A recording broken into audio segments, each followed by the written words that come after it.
Mustafa, ahtapot atsana ama ızgaraya. Şöyle söyleyeyim, biz elimizi taşın altına koyacağız. Siz de yapmış olduğunuz yatırımın karşılığını misli alacaksınız yani. Bu bahsettiğiniz araziyi aldığınızı varsayıyorum.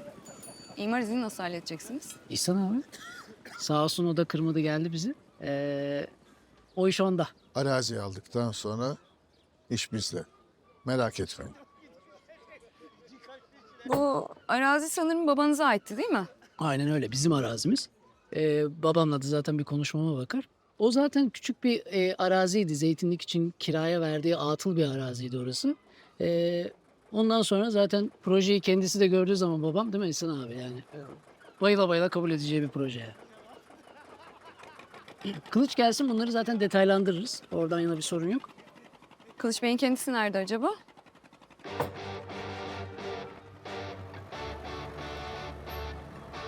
Kendisi de geldi.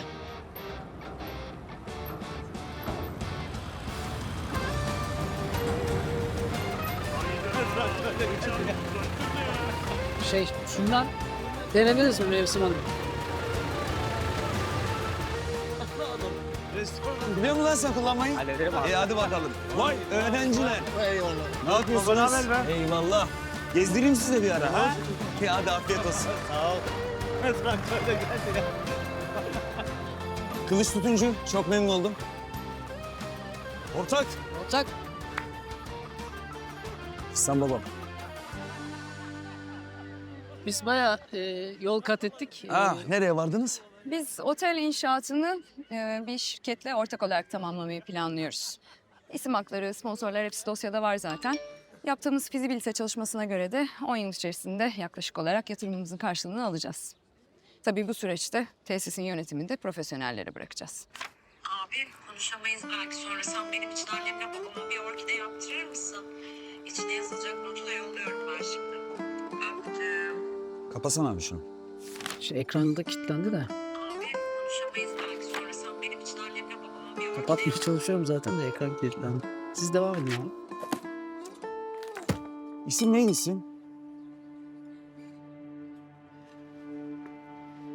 Mevsim. Mevsim Hanım siz ne anlatıyorsunuz? Ben çözemedim de tam. Böyle bir üstten edalarla falan konuşuyorsunuz. Önümüze de bir ton kağıt parçası koymuşsunuz. Sakin Sanki ol okumak abi. zorundaymışız gibi. Ha? Ha yönetimi de profesyonellere veriyormuşsunuz. Neyiz biz burada eşek başı mıyız? Hayırdır? Şimdi, Yanlış mıyım İhsan abi amca? ne biçim laf o ya? Konuşmaya geldik abi buraya. Neyini konuşacağız? Size iş modelimizi anlatıyorum. Neymiş iş modeli? Hani zeytin içindeysek öyle çiftçiliğimiz sizi yanıltmasın ha. Bizim yönetime dahil olmadığınız bir iş modeli falan düşünmüyoruz. Tamam abi, zaten bunları konuşmak için bu yemeği orada. Bunun neyini konuşacağım ben? Yaptığımız fizibilite çalışmasına göre kasabanızda yeterli iş gücü yok. Biz de kurumsal bir şirket... Var. Var bu arada. Mevsim Hanım. Var tamam. Siz fizibilitenizi bir daha yapın. Ondan sonra görüşürüz. Fizibiliteyi yaparız. Ha bu arada kasaba da bizim, arsa da bizim. Eğer bu sınırlar içinde bir otel kurulacaksa o da bizim. Tamam. Tamam. Kılıç. Anahtarı o versene güzel şey benim. oldu. Ya Mustafa, ahtapot vardı ya bizim. Çok gel git yaptı o. Çok da koşturdu bugün, biraz gergin o yüzden, yoksa sizinle hiçbir ilgisi yok yani.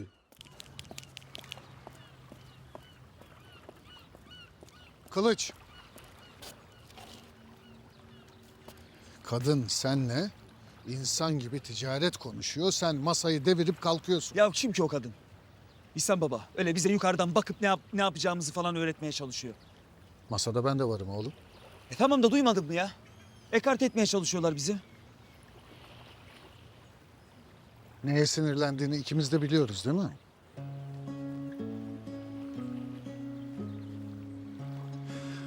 Ya İhsan baba. Bizim onlara ihtiyacımız yok. Tamam mı? Ne sermayelerine ne paralarına ihtiyacımız yok. Fevzi amca he desin. Gerisi bayır aşağı gelecek. Sana söz. Dedi mi Osman Fevzi? Senin ortağın olacak Kenan lafı dolandırıp duruyor. Ha şimdi babamla konuşacağım, ha akşam konuşacağım. Netice? Bu gece bu iş neticelendirilecek. Benim yarınım yok. Şu yıktığı enkazı da gidip düzeltip mecburen.